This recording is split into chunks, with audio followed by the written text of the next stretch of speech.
Lalaking may sakit sa pag-iisip, napatay ng mga pulis matapos pag-amok gamit ang itak. Provincial bus operators planong itulak ang dagdag pasahe. 30 pesos na dagdag sa minimum wage matatanggap na sa June 20. Karagdagang 10 piso ibibigay sa Enero 2023. Pinatubo Museum sa Holy Angel University, pwedeng bisitahin ng publiko. At all-new Mitsubishi Expander, ibinida ng Car World. Car enthusiast, napahanga.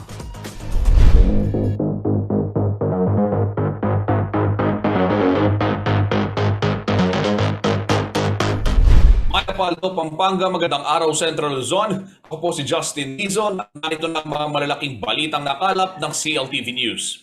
Pinag-aaralan na ng Provincial Bus Operators Association of the Philippines ang pagpapataw ng 30 hanggang 40% na dagdag pasahe sa mga bus dahil umano sa lumalaking operational cost. Ayon sa grupo, hindi lamang presyo ng produktong petrolyo, toll fee at maintenance fee ang tumaas, kundi pati ang pasahod ng kanilang mga o sa kanilang mga konduktor at driver. Kaya ang kanilang hakbang ay ipasa umano ito sa mga mananakay. Narito pong report.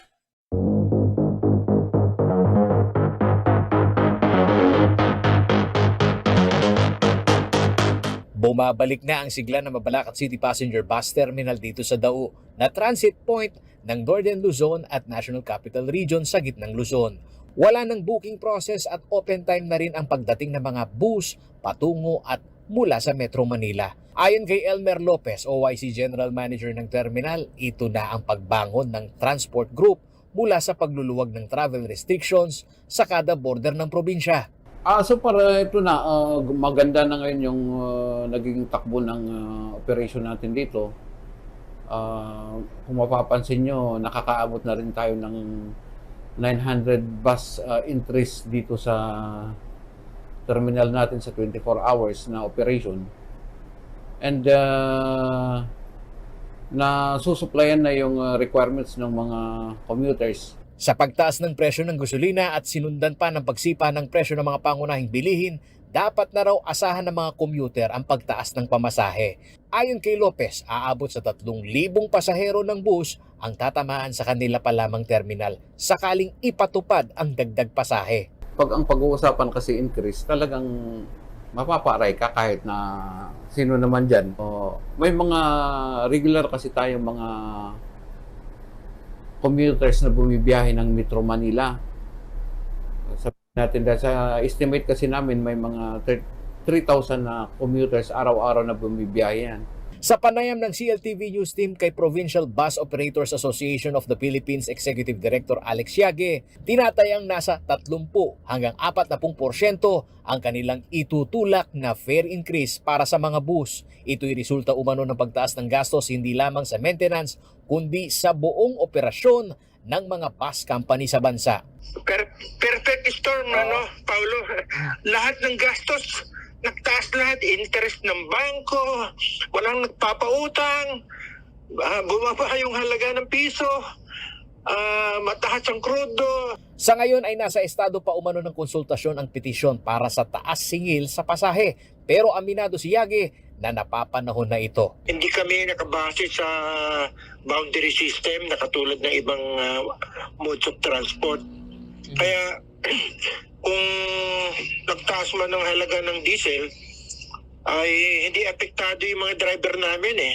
Ang apektado yung operator. Alright. Kasi ang sweldo ng driver, conductor, hindi naman nagbabago kasi depende sa sa hourly wages nila. Lahat ng region yata nagtaas na ng wages, no? Buwan pa umano ng Oktubre ng taong 2018 ang huling fare increase sa mga bus ayon kay Yage. Hirap na silang makabangon kung hindi pa sila sasabay sa nagiging takbo ng mataas na operational cost. So percentage mga 40% sa kasalukuyang pamasahe. Mga ganon. Siguro hindi naman maglalayo doon kasi halaga ng diesel lang yun at saka sweldo ng tao. Hindi pa kasama yung increase ng toll fee doon. yung increase ng halaga ng mga pyesa. Sa fare matrix ng LTFRB Region 3, naglalaro sa 180 pesos ang pamasahe sa aircon na bus na tumatakbong Dao Terminal hanggang Cubao. Ito'y may distansyang higit 100 kilometro. Sakaling maipatupad ang 30 to 40% increase, tataas ng higit 50 pesos ang pamasahe sa bus. Sa pulso ng mga mananakay, ang dagdag na pasaheng ito sa bus ay dagdag rin na problema sa kanilang pang-araw-araw na pamumuhay. Mahirap po. Lalo sa aming kami mga nagtatrabaho, tapos hindi naman nataas ang sahod. Medyo mahirap sa commuter po yan, no? Kasi kung 30 to 40% yan, it means almost kalahati. Talagang masakit sa kanila yan, no? Parang hindi na po, parang wag na po. Kasi madami din po maaapektuhan. Paolo G. Santos, CLTV News.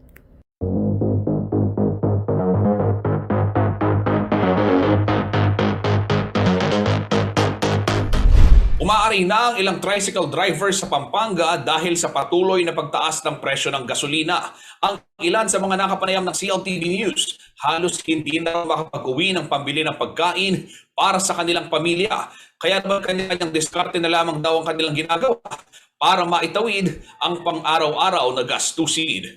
May ulat si JM De Jesus.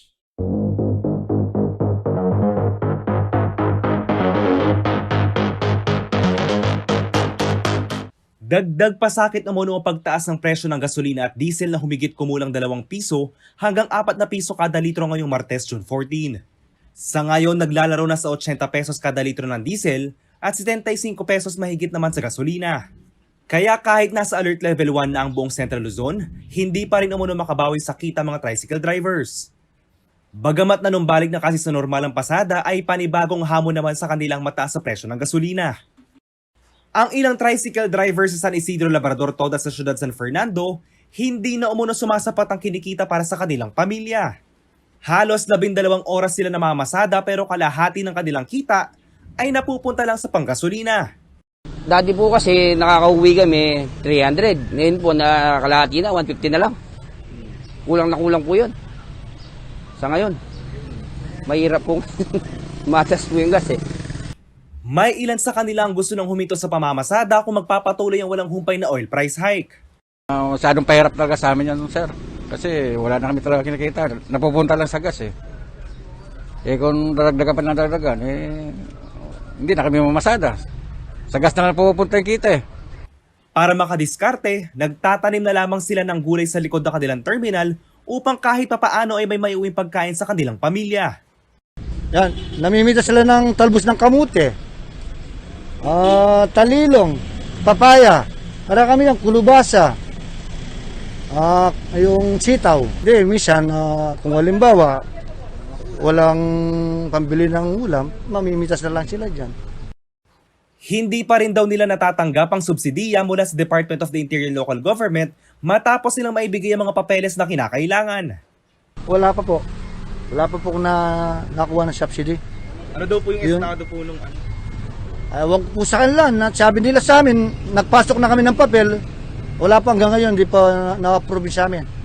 Panawagan ng mga tricycle drivers sa sana ay dinggin ang kanilang hinaing.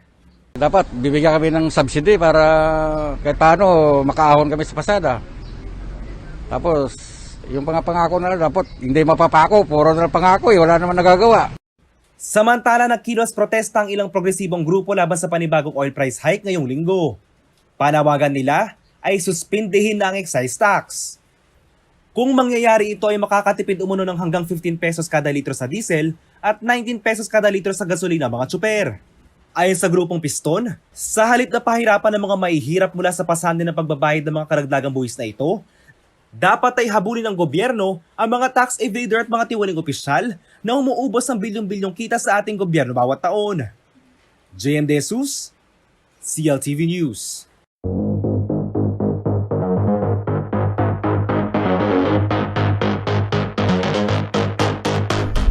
Abangan sa pagbabalik ng CLTV Balitaan, lalaking may sakit sa pag-iisip, napatay ng mga pulis matapos mag-amok gamit ang itak. 30 pesos na dagdag sa minimum wage matatanggap na sa June 20. Karagdagang 10 piso ibibigay sa January 2023.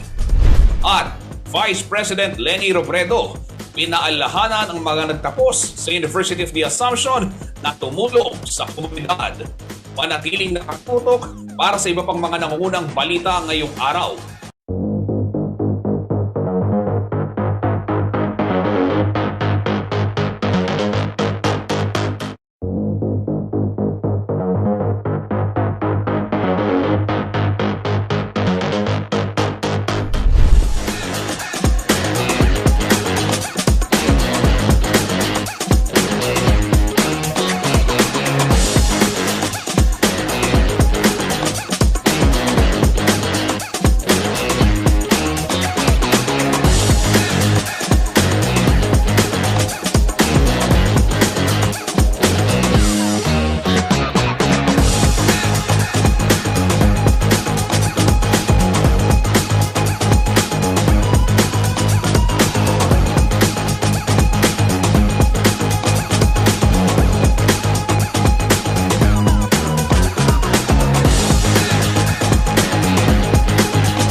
Nagbabalik po ang CLTV Balitaan. Isang lalaki ang napatay ng mga pulis sa Bulacan matapos mag-amok gamit ang isang itak. Ito pong Lunes, June 13. Kinilala ang lalaki na si Ricardo Agno, 42 years old, at residente ng Santo Tomas, Santa Maria sa nasabing lalawigan. Ayon sa mga nakasaksi, ilang individual din ang muntikan na nitong mataga, ngunit swerteng nakaiwas at nakatakbo. Sinubukan umanong pigilan ng responding pulis ang lalaki, ngunit naging agresibo ito kaya naman binaril. Dinala ang lalaki sa ospital, ngunit dineklara itong dead on arrival. Natuklasan din ng mga pulis na may sakit sa pag-iisip ang nasabing lalaki. Samantala, hinihiling ng Bulacan Police sa publiko na iwasan ang paggawa ng mga haka-haka habang patuloy pa ang kanilang investigasyon.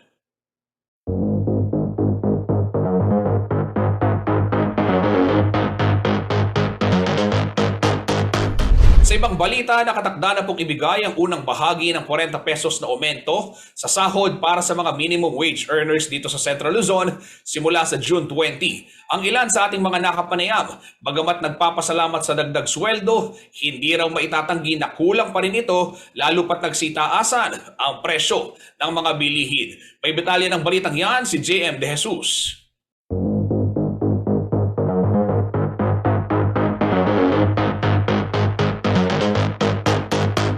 Matapos sa prubahan ng Regional Tripartite Wages and Productivity Board, ang 40 pesos sa dagdag sa daily minimum wage sa rehiyon, nakatakda ng tanggapin ng mga manggagawa ang unang bahagi nito sa ika-20 ng Hunyo. 30 pesos ang idadagdag sa kasalukuyang 420 pesos sa daily minimum wage, habang sa Enero ng susunod na taon ibibigay ang karagdagang 10 piso. Para kay Tatay Onesto de Guzman, na 15 taon ng construction worker, hindi umano sapat ang 40 pesos sa taas sahod lalo na't mataas ang presyo ng mga bilihin. Hirap daw itong pagkasyahin lalo na't walo sila sa pamilya. Kulang pa. Dapat dagdagan. Bibili sa pagkain, siyempre. Tindahan. Bigas. Bayad pa ng kuryente, tubig. Kaya naman bukod sa pagiging construction worker, ay sumasideline na rin si Tatay Onesto sa pagtitinda upang makadagdag sa pangtustos sa pangangailangan ng kanyang pamilya. Para po dito pag walang trabaho, nagtitinda-tinda lang pritong manok. Bakit po kayo nagka-sideline, sir? Siyempre walang trabaho eh. Pag walang trabaho, nagka-sideline kami. Masaya naman si John Dale Partidas na nagtatrabaho sa gasolinahan sa dagdag 40 pesos ngunit kulang din ito para sa kanya.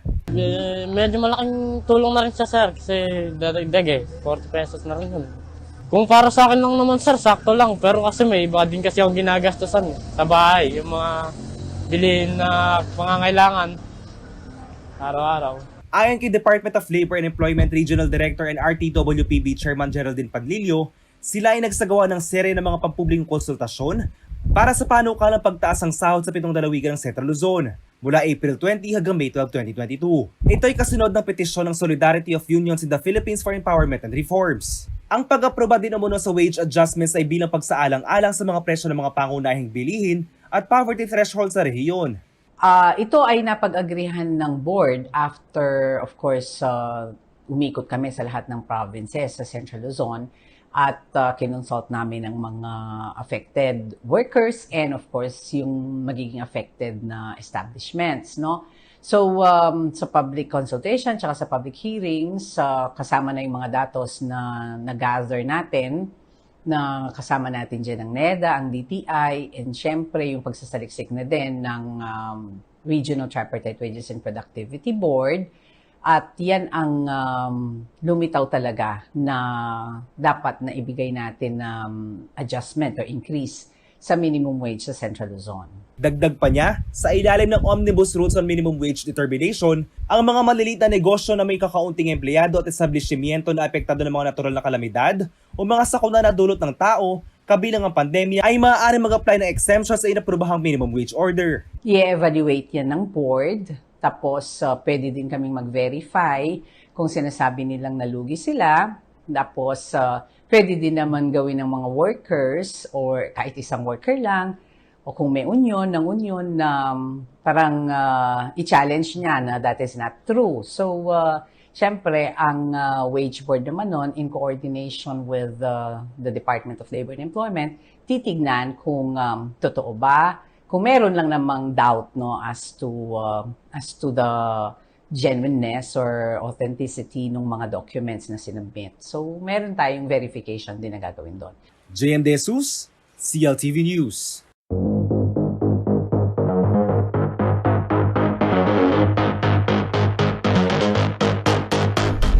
Samantala, nagpaabot po ng pagbati si outgoing Vice President Leni Robredo sa mga nagsipagtapos na mag-aaral ng nursing at pharmacy sa University of the Assumption dito sa San Fernando, Pampanga.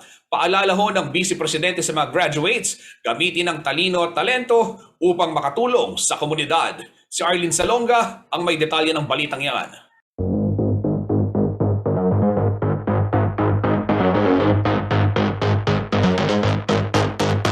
Use your talents not only to benefit yourselves and your families, but most of all, the vulnerable communities of our country.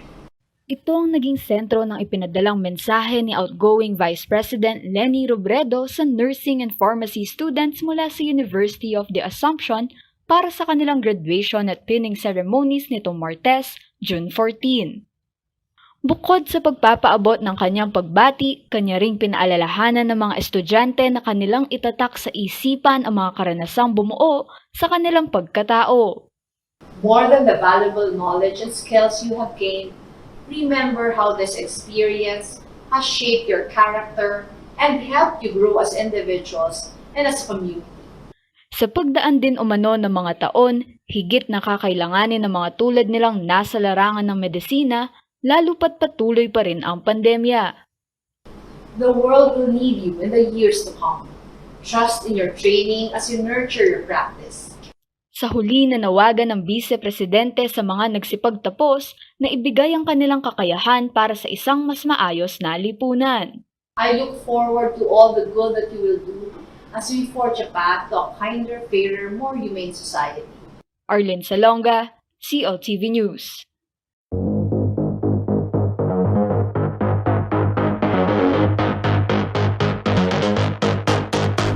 Abangan sa pagbabalik ng CLTV Balitaan, 5 dayuhan iniimbestigahan ng kapulisan matapos masangkot sa insidente sa asyenda Tinang sa Tarlac. COVID-19 vaccination rollout isasagawa sa Robinson Star Mills, Pampanga sa June 17 hanggang June 18. At Aplad Palay itinanim ng mga katutubong Aita sa Olongapo City. LGBTQIA+ community nagsagawa ng Grand Parade kasabay ng Araw ng Kalayaan at co-working space binuksan para sa pananaliksik ng mga Bulakenyo. Manatiling nakatutok at kaming magbabalik.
Nagbabalik po ang CLTV Balitaan. Sa iba pang mga balita, iniimbestigahan ngayon ng kapulisan ang 5 dayuhan na kasamang naaresto ng higit 80 magsasaka, rights defenders at mga mamamahayag sa Hacienda Tinang, Concepcion, Tarlac, June 9. 4 sa mga ito ay mga Amerikano na kinilalang sina Christiana Swain, Emily Butler, Nishant Carr at Kidan Ogur, habang isa naman ay Chilean national na si Christopher Silva San Martin. Sila ay nakalayang matapos sabihin sa mga otoridad na sila ay mga nananaliksik at hindi konektado sa mga naaresto sa Barangay Tinang. Ayon kay Police Regional Office 3 Director, Police Brigadier General Matthew Bakay, hindi mawawala ang posibilidad ng mga ito ay miyembro o taga-suporta ng mga naaresto lalo pat naroon sila sa oras ng insidente. Nakikipag-ugnayan ngayon sa Bureau of Immigration ng pulisya hinggil sa tunay na pagkakakilanlan ng mga dayuhan at ng kanilang posibleng pagkakadeport.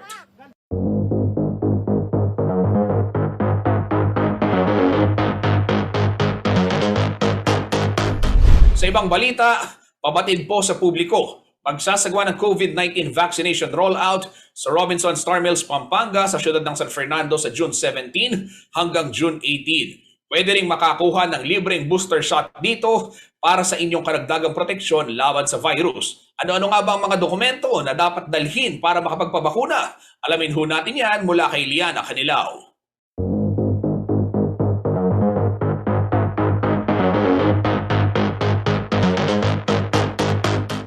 Patuloy na hinihikayat ng World Health Organization at ng Kagawaran ng Kalusugan ng Publiko na panatilihin ang pagsunod sa health and safety protocols upang makaiwas sa COVID-19. Kabilang dito ang wastong pagsusuot ng face mask at palagi ang paghuhugas o sanitize ng kamay. At upang higit na mapalakas ang proteksyon laban sa iba't ibang variant ng novel coronavirus, binigyang diin ng mga eksperto ang halaga ng pagbabakuna. Para po sa mga nais makatanggap ng bakuna o booster shot, magkakaroon ng COVID-19 vaccination sa Robinson Star Mills, Pampanga sa June 17 at 18 mula alas 8 ng umaga hanggang alas 4 ng hapon. Available ang first at second dose para sa 5 to 11 years old, 12 to 17 at 18 years old and above. Mayroon ding first dose ng booster para sa edad 18 pataas at second dose ng booster para sa frontliners, senior citizens at mga nabibilang sa immunocompromised population. Para sa frontliners na tatanggap ng second booster 4 na buwan matapos ang first booster, kailangan lamang magdala ng photocopy ng lahat ng vaccination cards at photocopy ng PRC o company ID. Habang photocopy ng vaccination cards at valid ID naman sa mga senior citizen. Sa mga nabibilang naman sa immunocompromised population na edad 18 pataas, magdala lamang ng photocopy ng vaccination cards, valid ID at medical certificate at siguraduhin nakalipas na ang 3 buwan na matanggap ang first booster dose. Liana Canilao, CLTV News.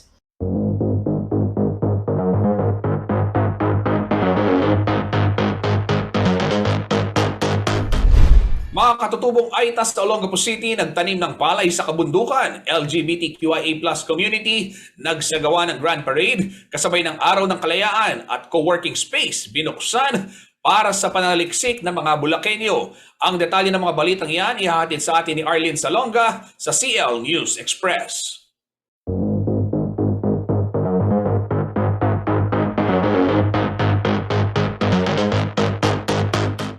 Tusok sa lupa, lagay ng binhi. Ganitong sistema ng pagtatanim ng palay na karaniwang makikita sa matataas na lugar at sa mga kabundukan. Ito ang uri ng binhi ng upland palay na pinamahagi ng City Agriculture Office ng Olongapo City sa mga katutubong Aita na kanilang itinanim sa Sito Tower Iram sa Barangay Nucabalan. Black rice variety umano ito ng palay na hindi nangangailangan ng maraming tubig para mabuhay. Sapat na raw ang tubig ulan para ito'y tumubo. Hindi rin daw ito mabuntis dahil hindi na kailangan pang magpunla. Direkta na itong nilalagay sa lupa. Makikita rin sa aktibidad ng kultura ng mga Aita kung saan may tumutugtog ng gitara habang abala ang mga kalalakihan sa kanilang pagtatanim. Layon umano ng proyektong ito ng pamahalaang panglungsod na mapalawak ang pagtatanim ng mga katutubong Aita ng sariling palay para mapagkunan ng bigas. Sa iba pang balita sa lalawigan naman ng Bataan, nagsagawa ng Grand Parade ang miyembro ng LGBTQIA+ community sa bayan ng Hermosa para sa pagdiriwang ng Pride Month ngayong Hunyo. Tinawag nila itong Asamblea de las Hermosas Personas na ang ibig sabihin ay Assembly of Beautiful People. Kasabay na rin ito ng pagdiriwang sa 124 na anibersaryo ng kalayaan ng Republika ng Pilipinas. Katuwang ng mga LGBTQIA+ sa pag-organisa ang Tourism Office ng Hermosa. Pagpapakita umano ito na ang bayan ay isang LGBTQIA+ friendly community. 23 barangay ng Hermosa ang nagpadala ng kani-kanilang mga kinatawan para sa kauna-unahang Pride Month Parade. Sa lalawigan naman ng Bulacan, formal nang binuksan ang bagong co-working space ng Bulacan State University o BULSU sa ilalim ng Business Assistance Research Acceleration and Sustainability. Katambal ng State University sa proyekto ang Department of Science and Technology. Itinayo umano ang istruktura upang magkaroon ng lugar ang mga mag-aaral, guro, alumni at mga Bulakenyong nangangailangan ng gabay sa pagbuo, pananaliksik at inobasyon para sa mga programang may kinalaman sa bagong teknolohiya. Maliban sa ribbon cutting at curtain raising ceremony, nagkaroon din ng pledge of commitment para sa proyekto ng co-working space na Startup Ecosystem Leveraging Opportunities and Networks for Growth o Sulong Central Luzon. Arlene Salonga, CLTV News.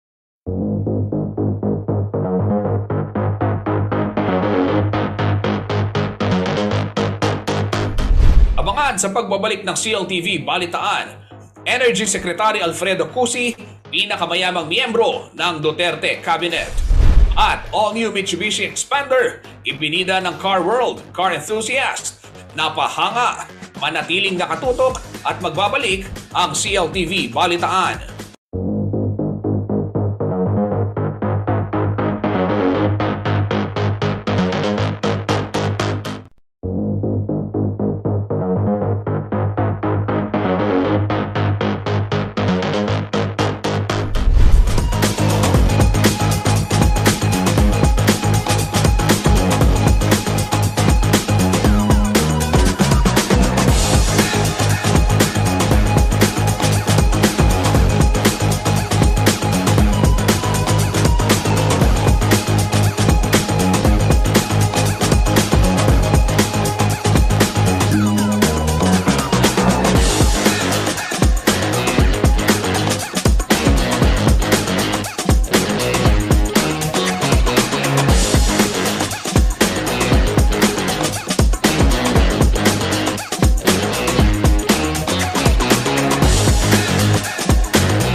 Nagbabalik po ang CLTV Balitaan at sa iba pang mga balita. Sa pangatlong sunod na taon, tinaguri ang pinakamayamang miyembro ng gabinete si Energy Secretary Alfonso Cusi. Sa ulat po ng Rappler, nagdeklara umano ng 1.48 billion net worth si Cusi noong 2021. Tumaas ng 1.83% mula sa 1.46 billion pesos noong 2020. Bago pa naging bahagi ng gabinete ni Duterte si Cusi, ay mayaman na umano ito. Siya ay nagmula sa industriya ng shipping at logistics. Samantala, si Social Welfare Secretary Rolando Bautista naman ang may pinakamababang net worth na mayroon lamang 11.2 million noong 2021. Ang net worth declarations ng mga miyembro ng Duterte Cabinet para sa 2021 ay batay sa mga kopya ng Statement of Assets, Liabilities and Net Worth o SALN na nakuha ng Rappler mula sa Malacanang Records Office noong Lunes, June 13.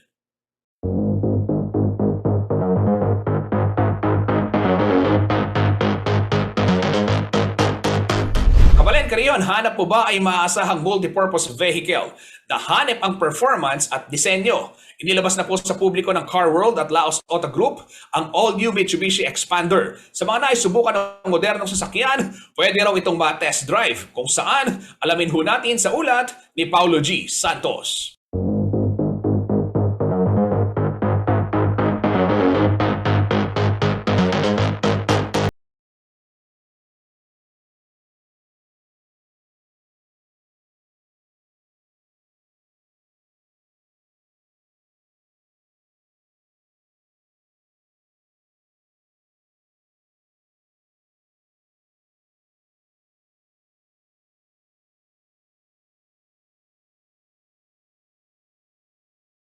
Ang all-new Mitsubishi Expander na nagpawaw sa mga car and motoring enthusiasts maging sa mga ordinaryong suki ng nangungunang multi-brand car dealership company sa bansa, ang Laos Group of Companies. Ibinida sa publiko ang pinakabagong disenyo at modelo ng multi-purpose vehicle ng Mitsubishi sa Laos Group Event Center nitong Biyernes, June 10. So ngayon po meron po kami test drive event para sa aming bagong Expander. All-out support ang Laos Group sa naturang aktibidad. Present sina LGC President Paul Laos, LGC Vice President and Executive Director Carissa Laos, LGC Group Head Manuelito Eugenio, GGTI COO George Kong at Mitsubishi Vice President and Brand Group Head Melo Alabado. Sa design elements, kapansin-pansin ang bagong mukha ng Expander na bagamat with similar shape and appearance, medyo slimmer na ito ngayon. 50mm taller din at bahagyang humaba ng 120mm. Mula sa front view, updated ang dynamic shield design nito. Ang leader ng Japanese automaker pinag-ibayo ang lighting position mula sa headlights at sa T-shape design ng mukha nito. May angas din ang revised front bumper with new grille. Kumakagat din sa bagong panlasa ng mga car enthusiasts ang 17-inch wheels ng bagong Expander. At ang forma ng exterior, agaw pansin ang taillights at ang revised bumper. Tumaas ng 225mm ang ground clearance ng Expander Cross. Habang bentang-benta naman ang premium look nito sa interior with more horizontal layout and multi-layer design. Kaya komportable ang bawat sakay sa swabing hatak ng 1.5 liters gasoline engine with 103 horsepower. Riding comfort, very good. And stability, maneuver, exterior, interior, great. Masarap gamitin. Panalo. Para sa mga nais ma-experience ang all-new Expander, maaring puntahan ang showroom ng Mitsubishi Laos Group sa iba't ibang bahagi ng Luzon. Hindi lang ito pwedeng masulyapan, kundi maaari ring i-test drive. Just in case na hindi po kayo makapag-down ngayon, gusto nyo pong makita yung unit for the next few days at gusto nyo bumili at magpa-reserve, pwede nyo rin naman pong puntahan yung aming mga dealership sa Malolos, Bulacan, Pampanga, Subic at Tarlac. Paulo G. Santos, CLTV News.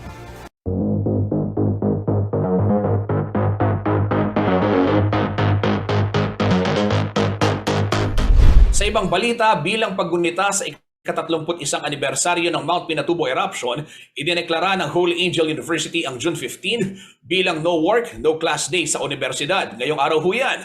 Kaugnay nito, kanilang inaanyayahan ang publiko na bisitahin ang Pinatubo Museum na bukas at libre. Kailangan lamang na magdala ng ID at vaccination card ang mga pupunta. Bukod dito, magkakaroon din ng isang programa alas 3 ho ng hapon sa Facebook page ng Center for Kapampangan Studies.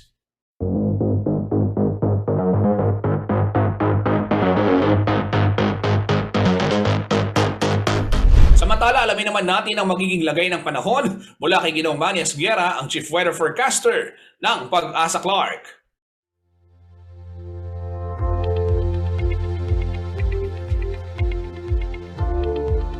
Narito po magiging taya ng panahon sa susunod na 24 oras. Isang range of high pressure area po ang nakakaapekto ngayon dito sa may northern at central Luzon. Samantala po ang mainit na easterlies naman po nakakaapekto dito sa may silangang bahagi ng Mindanao. Kaya po ang Metro Manila at nalalaming bahagi pa ng bansa, kasama na po dito ang Pampanga, ay magiging bahagya hanggang sa kuminsan ay magiging maulap din po ang papawirin. Meron din po tayong inaasahan mga pulo-pulo mga pag-ulan, pagkidlat at pagkulog dulot po ng localized thunderstorm. So ito lamang po yung ating weather system na binabantayan at nagbibigay po ng mga pag-ulan sa iba't ibang parte ng ating bansa. Kaya po pinag-iingat po ang lahat. Medyo maalinsangan po hanggang tanghali o hanggang hapon at posible naman po ang pagkaroon ng pulo-pulong pag-ulan sa bandang hapon o gabi. So mag-iingat po tayong lahat.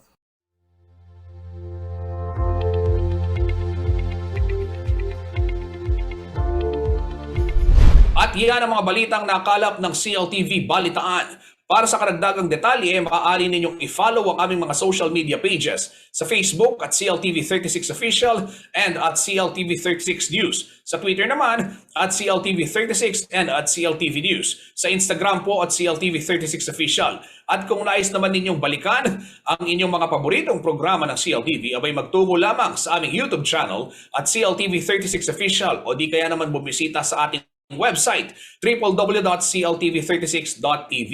Kabalang Karehiyon, nasaan ka man sa bansa ay mapapanood ho nationwide ang mga programa ng CLTV via Signal Channel 115 at dito naman sa Central Luzon sa ating 39 cable partners at maging sa Free TV Channel 36. Kasama po ang buong puwersa ng CLTV News and Current Affairs. Ako po si Justin Dizon. Maraming salamat po.